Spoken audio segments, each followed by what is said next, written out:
I used to think generosity was love.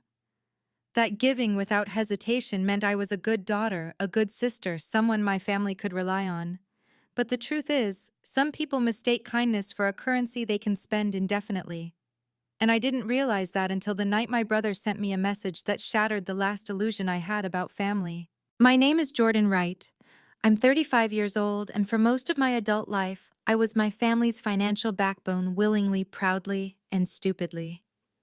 I built a small but thriving marketing consultancy from the ground up starting in my late 20s after leaving a suffocating corporate job. By 32, I was earning more than I'd ever imagined. My parents used to call me the success story. They'd tell their friends how proud they were how I made it. What they never told those friends was that my success had become their lifeline. It started small, a few $100s here and there to help them with bills, then a car repair, then a medical emergency that mysteriously always cost the exact amount in my account after payday. Before long, I was covering their mortgage, groceries, insurance, and sometimes even their vacations. My brother Kevin called me a hero. My mother called me an angel. My father said I was the glue that held the family together. What I didn't know was that behind my back they had another name for me, the family ATM. It was a Thursday night when the truth arrived. I had just finished a long day of client meetings, poured myself a glass of red wine, and was scrolling through emails when my phone buzzed. A message from Kevin. "Hey, I think you should see this." He attached screenshots. My first thought was that it was some family event or group chat I'd missed. Then I saw the title Family Planning Board. I almost laughed. That sounded like one of Mom's corny names for our vacation group texts. But when I opened the chat, my stomach dropped. The first message was from my father. "Just got the deposit. Our sweet Jordan came through again. God bless the ATM."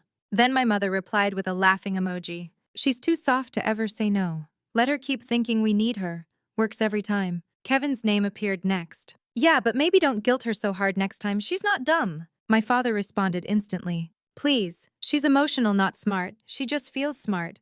That's how we keep her loyal." My vision blurred. I had to blink twice to make sure I was reading it right. My own family, the people I'd sacrificed years and peace of mind for, were mocking me, calculating me. They even had a spreadsheet screenshot later in the chat. My father had listed every contribution I'd made to them, totals next to each month, like an accountant keeping track of withdrawals. And then the message that broke me completely. "Don't tell her about the refinance. She'll stop paying if she realizes the house is already clear. Let her think she's saving us." I set my phone down and just sat there, the silence of my apartment pressing against my chest. My heart wasn't pounding, it was still, completely still, like it had paused to comprehend the full depth of the betrayal. My brother texted again. "I shouldn't have shown you this, but I couldn't take it anymore." I didn't reply. For a long time I just stared at the wall. The quiet hum of my refrigerator sounded like static. The air felt thick, suffocating. Every act of kindness I'd done replayed in my head, every wire transfer, every emergency call that always began with "Jordan, sweetheart, you're the only one we can count on." And I realized they never saw me as a person. I was a system. A machine that existed to dispense comfort and erase their mistakes. I didn't cry that night. Not once. I didn't scream or call them or beg for an explanation. Something colder settled inside me. It wasn't anger. It was recognition, the quiet awareness that the illusion was over. The next morning I reread the messages, slowly, word by word, and for the first time in my life I saw my parents not as caretakers or role models, but as opportunists, the kind that used love like a fishing line. Every "we're so proud of you" had been bait. Every "we couldn't have done it without you" was manipulation dressed as affection. By noon I made my decision. I called my bank, my accountant, and my insurance broker. One by one, I shut down every automatic payment tied to their accounts. Mortgage, utilities, health coverage, credit cards gone. Then I revoked the cosigner access they had on my investment portfolio. It took less than 3 hours to undo 10 years of enabling. When the final email confirmation arrived, I felt something I hadn't felt in years: freedom. That afternoon, I went for a walk by the lake near my house. The air was cold, the water still. I watched the reflection of the trees ripple in the surface, and thought about the strange thing betrayal does, how it doesn't just destroy trust, It rewrites memory. Every smile they'd given me now felt like a lie. Every thank you sounded like sarcasm in retrospect.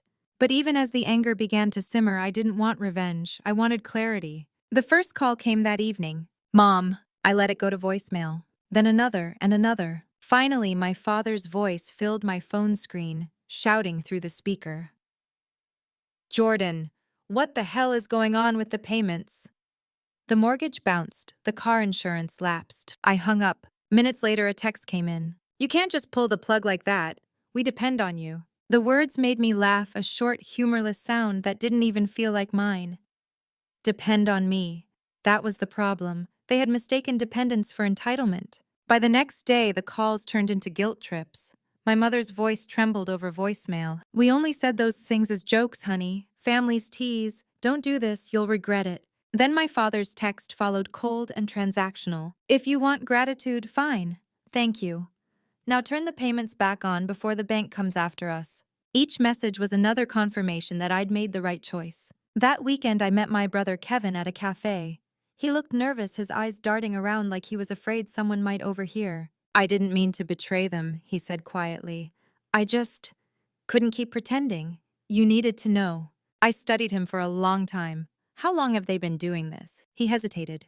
A few years, maybe more. I nodded. I already knew the answer before he said it. You're not innocent either, I said softly. You laughed in that chat. He looked down. I know. I'm sorry. Dad said if I didn't play along, he'd cut me out of the will.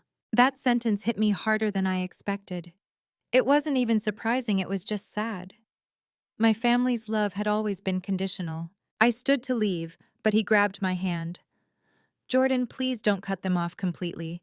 They don't know how to handle life without you. I looked at him, my voice calm. That's exactly why I have to. The following weeks were silent. No calls, no messages, nothing. I thought maybe they'd moved on. But then one morning I woke up to an email notification, my father's name in the sender line. It was short, furious, and dripping with accusation. You've humiliated us. Everyone knows we're struggling now. Is that what you wanted?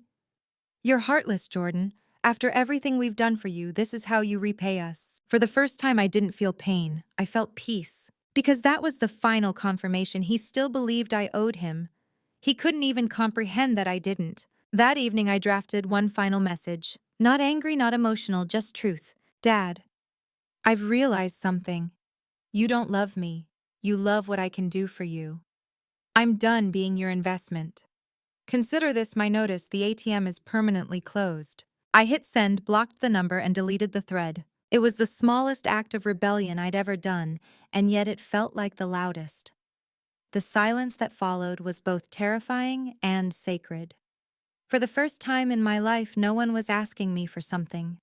No guilt-laden messages, no passive-aggressive calls, no emotional blackmail dressed up as concern. Just quiet. At first it felt unnatural, like I was walking through a world where my existence didn't have to be justified by usefulness. But as the days passed, I began to realize how much noise I'd been living with. My father's constant criticisms disguised as advice.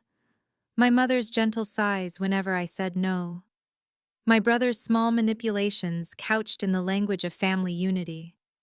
It was all gone now, replaced by an emptiness that slowly began to feel like peace. Still, I couldn't pretend it didn't hurt. There were moments when I'd wake up in the middle of the night and wonder if I'd gone too far. If maybe they were right, maybe I was cold, maybe I was ungrateful. I'd picture my mother crying, my father pacing, my brother torn between sides. And then, like clockwork, the memory of that group chat would return, the emojis, the laughter, the way they'd called me stupid.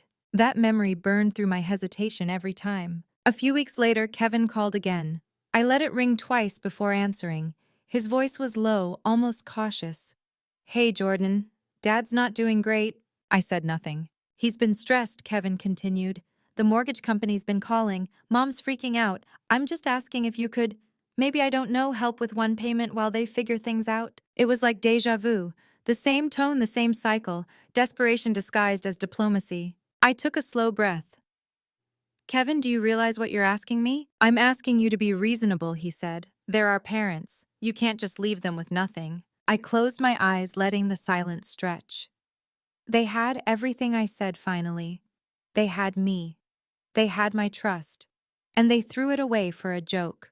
Come on, he said, his voice breaking. They didn't mean it like that. You know Dad's got a big mouth. I almost laughed. A big mouth doesn't forge dependence. A big mouth doesn't calculate someone's kindness into a spreadsheet. He didn't answer. The only sound was the faint hum of static between us. Then I said softly but firmly, if they need help, they can sell something. Their car, their furniture, their pride. Kevin exhaled sharply. You're really doing this, huh? You're cutting them off completely. I already did, I said.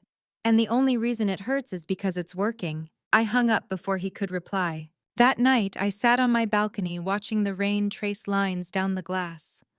My reflection stared back at me, familiar but different. My face looked tired but lighter somehow. It's strange how grief can make you look both older and freer at the same time. A few days later, an envelope appeared in my mailbox. No return address, just my name written in my mother's soft handwriting. For a moment, I considered throwing it away unopened, but curiosity has a cruel pull. Inside was a single letter. Jordan, I don't know where to start. Your father is furious and I don't know how to fix it. I wish you understood that everything we said in that chat wasn't real. We were joking. We didn't mean to hurt you. We didn't think you'd ever see it. Your father doesn't know I'm writing this. He still thinks you'll come around. But Jordan, please. We need help. I can't keep doing this. Please don't hate us. I never wanted things to get this bad. Love, Mom. I stared at that letter for a long time. It wasn't an apology. It was a plea. A subtle shift of blame from, we hurt you to you're hurting us now. But what struck me most wasn't what she wrote. It was what she didn't. No admission of what they'd done. No acknowledgement that what I'd lost wasn't money, it was faith. I folded the letter neatly, slid it back into the envelope, and placed it in a drawer. Not out of anger, but closure. Because some words don't need to be answered, they just need to be buried. Months passed. My business grew. My peace grew with it.